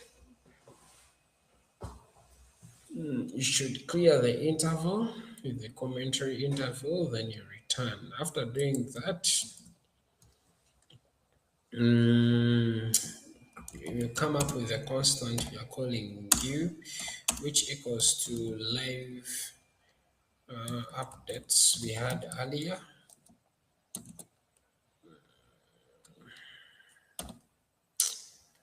Then we update the idx to be incremental.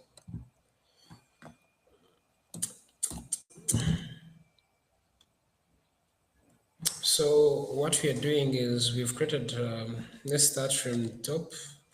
We've created a constant called live updates where we've added time and then the text that goes under that. Then we say that let there be a new variable called update ix, update idx. Sorry, that we gave it a value of 0, and then we created a constant called feed e1, which we say document you get ID called feed, and then score e1 where we got the ID called score display from the HTML. Then we created a new constant we called commentary interval that we said that it equals to set interval, where if the update idx is greater or equal to the live update length, then it should clear the interval and then replace it with the parameter of commentary interval, it should return.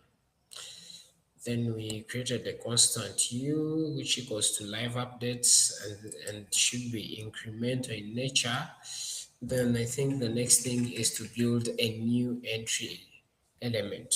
So we can build that right from here. We say that let there be a new constant called entry, where entry equals to document dot create element,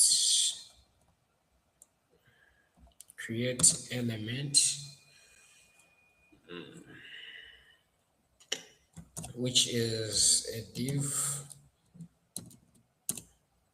create element, which is a div. After creating an element which is a div, then we shall say that entry appended to the inner HTML equals to, then we use this back slash. What goes under our backslash is the HTML, so we shall write that HTML as let me see how we're entering in entry points in HTML, entry time, and then entry text. Perfect. So we shall come in here and then we say div, which is of class equals to entry time was first, I think.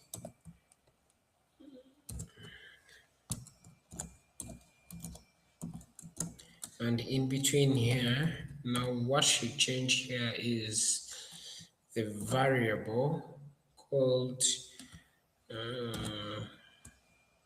so what did we declare here? U is live updates, array updates, idxx, which was time. So we shall say U in under that array item find property called time, and this is similar to the entry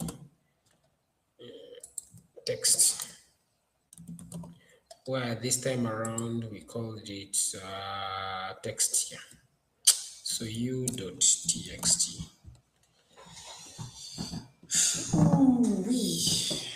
So after this backslash, we can terminate from there, and then we say let's prepend the newest appears to the top so that it keeps on incrementing to the top. So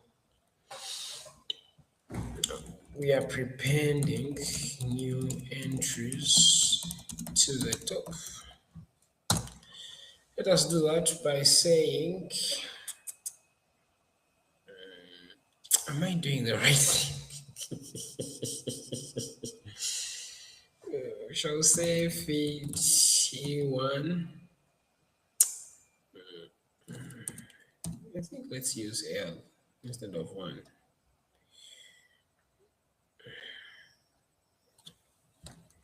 For element. So feed element, score element.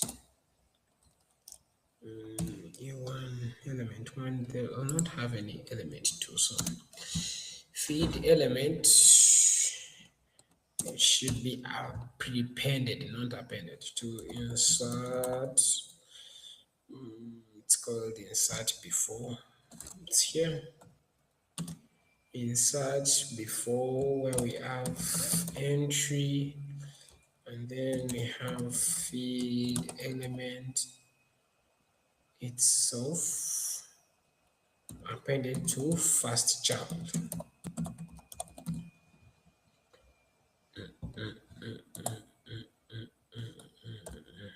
This is an error. Prepended to the first child. And then let us try to update the scoreboard. In case there's been something scored, we shall say that if now, did we have any scores up here?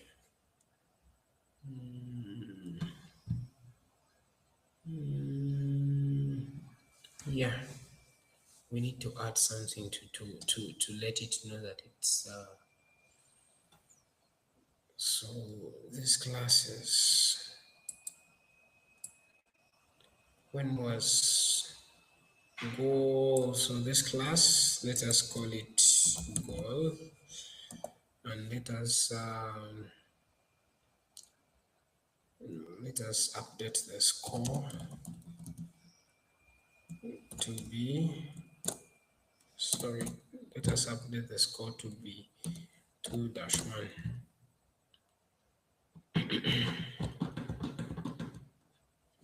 That makes sense. Let's use double quotations instead.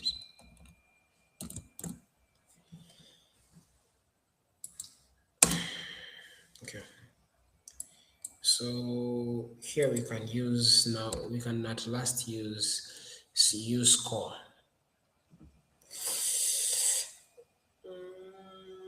After prepending, so we use the u time u text, so we can say u dot score. So if the score line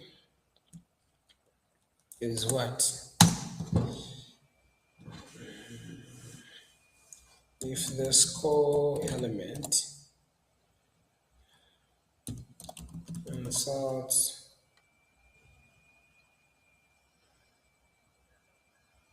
no, if the score line and we get the text contents of the score line,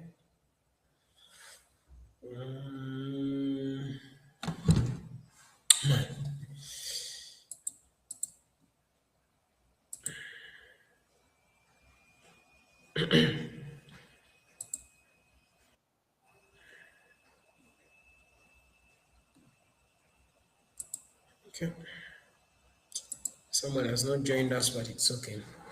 So if the text content in the score line is equal to the content in score, like we defined it in the array,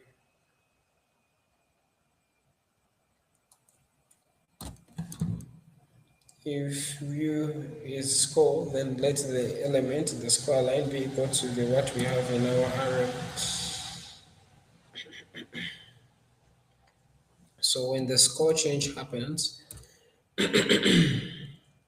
when there is a change in the score element, then let there be a style, and then the color should be equal to, here we go back, we say var, sorry, let it be variable gold. I didn't see gold, did I? And then we set a timeout. We set a timeout to be, it tends to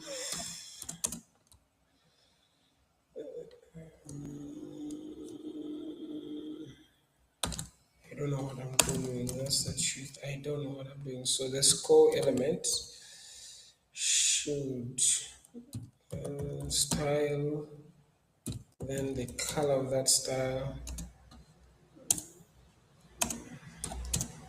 tending to that, and that should take only 1800 seconds. Terminate. Then the last thing we can do is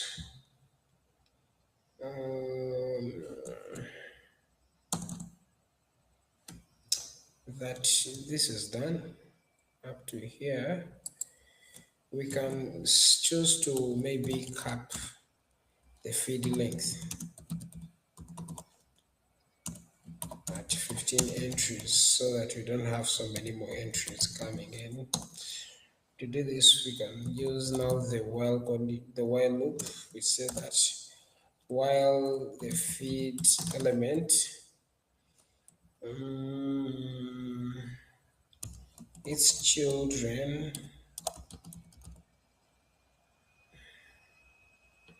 we get the length of the children to be less than 15, which is the maximum we want to come up with. Then what happens while this is happening? The feed element will remove the child, and then this to be in line with feed element being the last child, and then we terminate. So as all this happens, it should be for about 12 seconds. Terminate. And then we close.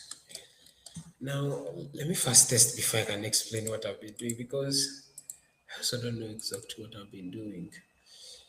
The score line is 67 seconds, 67 minutes.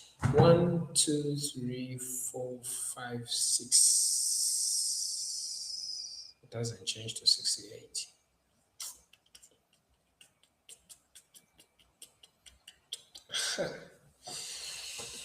Now that's a problem. That's a problem. That's a problem. That's a problem. It was changing, but I didn't know what we've done and it has stopped. Let's go to a superpower.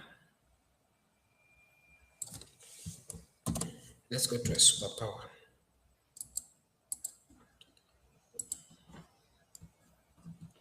Control H. This.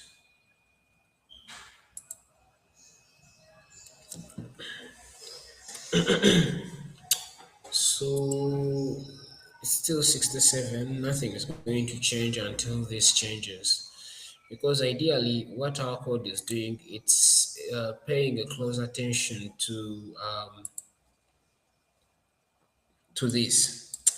As it changes, it should bring in new commentary. And in case there is any new score change in the commentary under the section of that array called score, then it should change this, and then there should be some animations happening. But there should be a maximum of 15 entries before we can find the last entry. But so let us find issues with my JS. I spotted several issues. The first one is within this. You are doing double quotes inside a double quoted string. So we should use singular ones.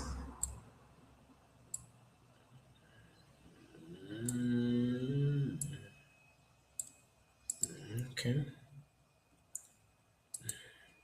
We don't do double quotations and a singular one. Let's see what we did. And substitution double.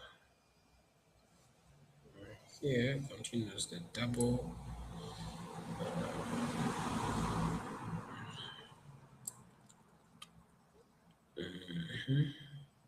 Let's see their option.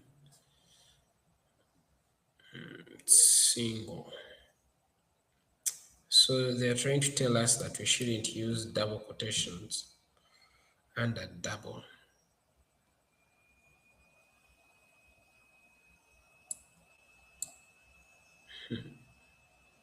Okay. Then missing entry class on new commentaries. Your assignment of entry class or extra CLS card tab, that means the CSS styles won't apply. So the fix is when you have a constant,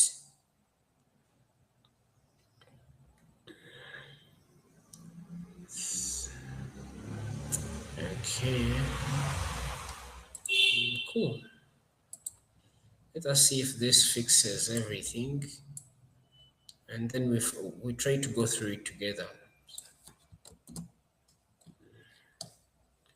It actually fixed out all the errors that were here. Let's see if this fixes it this side before we can get to trust it.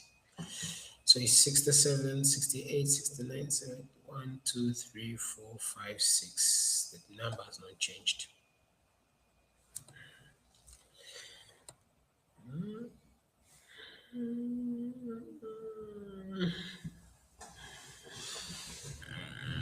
So let's go deeper into this code. Let's start from here. Let minute be 67 seconds. So we set an interval. If this minute is less than 90, it should be incremental. We get the document match clock and we make it increase with that bar. Or else, let us say that it's full time, and this should be 1 minute. No, I want it to be 6 seconds.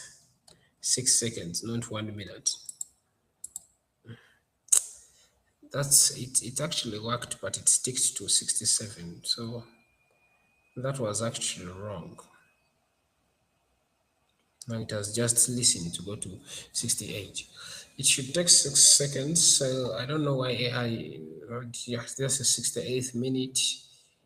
Then in the 69th minute, there should be a new entry here. Perfect. Where we are saying that shows I drive forward. Then in the 70th minute, yeah, there's a substitution of Gabriel Martinelli happening.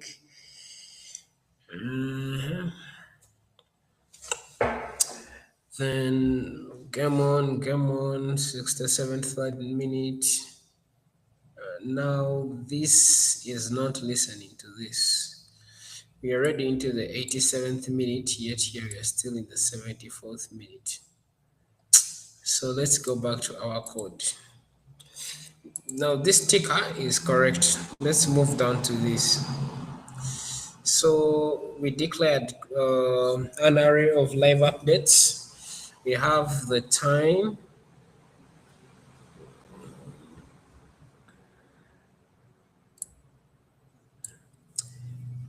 So let's do this. We have time to be this, text to be, so this needed to be singular because we are spanning and we need to use classes. So this needed to be singular. Okay, that's understood. So we declared these different variables, then we set uh, a new variable called 0, which is update ix, and then we set a constant called feed element, where the feed element we defined exactly where it is. It is the id feed. And then the score element is whatever is in a class called score display, the id called score display in our HTML document up here. So we're trying to define that whatever is here on this number, score display. So we match clock, Control F, score display. Actually starts in from here, and then within feed. I think this let us highlight this, and then let's call it attention for now. Okay. So as we proceeded, we said let commentary interval be equal to, we set an interval where we update ix to be greater or equal to this. No, this shouldn't be 0. Why? It would be updating. This is 1800, that's correct. Then this is 12,000. It's 12,000. Okay. 315.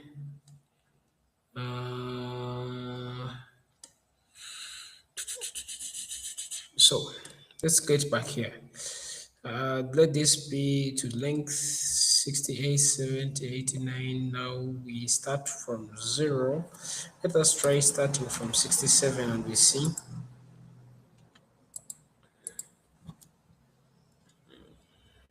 It's still in the 89th minute. Let us see if it goes to full time.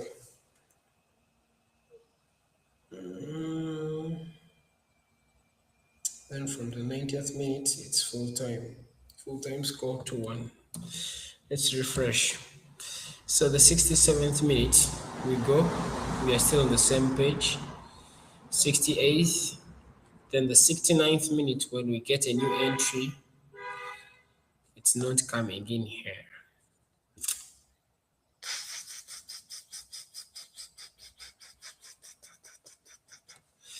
So what I've done is actually wrong. This is not where the issue is. We start from 0. So we need to find the length, then we commentary interval, then we click return, then we set a constant u, which is live updates, and then we get whatever is in there on an incremental basis. So we are looping through update IDX. From 0, we rush all the way to find entry, then U class. We find time, and is the time correct? We start with 67, so this is 68, 70, isn't it? Okay. And then we say that there's a constant where we create a new div element.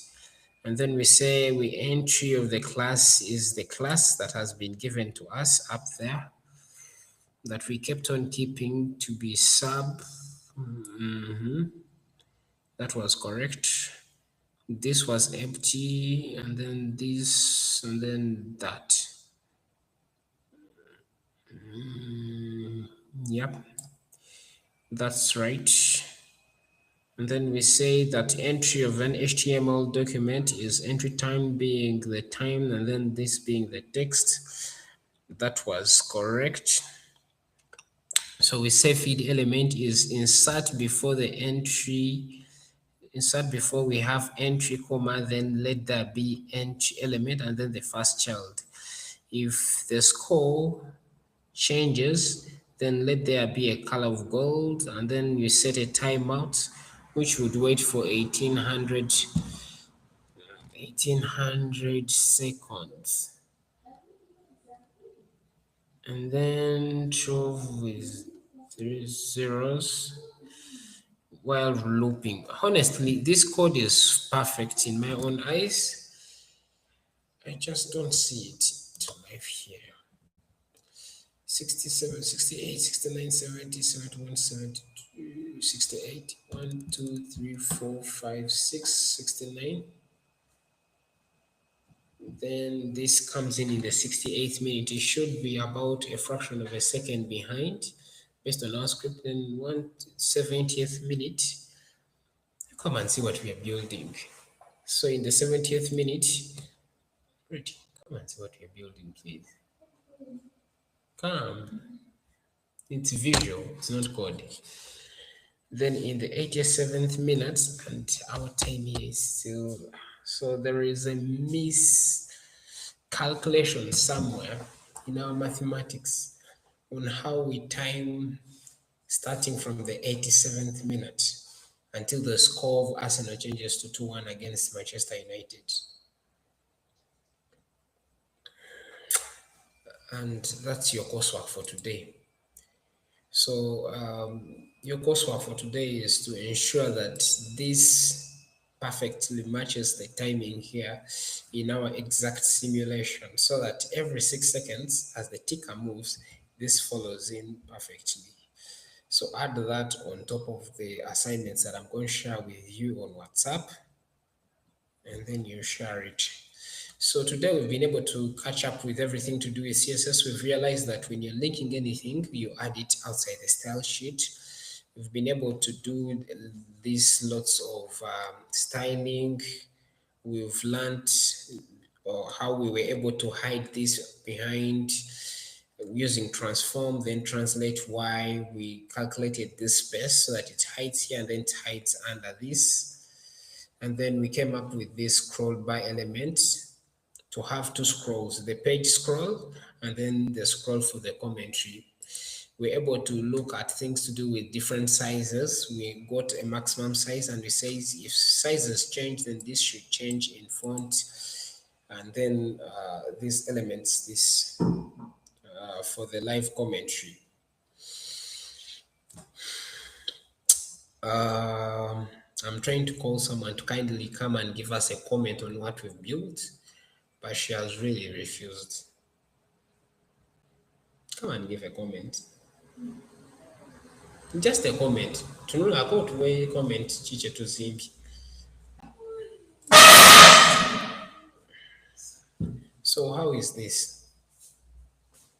Nice. Nice. Nice.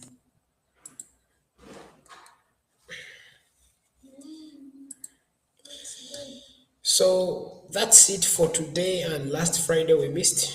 Tomorrow I'll do Tuesday and Wednesday at once. And actually, this was supposed to be 5 classes ahead, but with lots of explanations, I hope you've now understood each and everything that is on this file.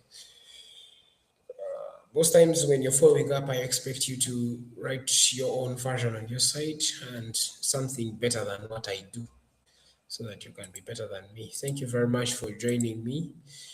Until tomorrow when I'm covering 2 classes.